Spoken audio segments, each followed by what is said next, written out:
Pemirsa, Kamis ini jumlah pasien dalam pengawasan virus corona bertambah 3 orang, sehingga total pasien yang diisolasi di RSUP Prof. Kando Manado menjadi 6 orang.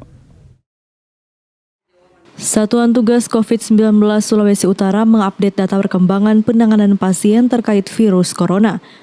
Terbaru, jumlah pasien dalam pengawasan atau PDP bertambah 3 orang, sehingga jumlah pasien yang diisolasi saat ini sudah menjadi 6 orang.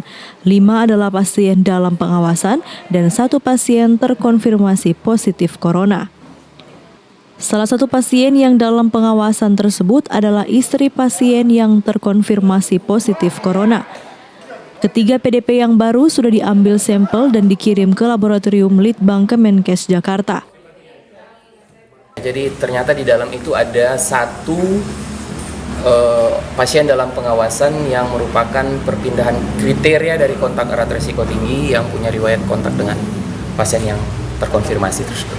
Jadi total sekarang ada 5 PDP, 4 tidak berhubungan dengan pasien yang terkonfirmasi dan ada 1 yang terhubung dengan kasus yang terkonfirmasi. Sementara itu jumlah orang dalam pemantauan atau ODP berjumlah 49 orang dan sedang menjalani isolasi di rumah masing-masing. ODP adalah orang yang memiliki kontak erat dengan pasien corona namun tidak mengalami gejala. Paul boleh melaporkan untuk Kawa Nua TV.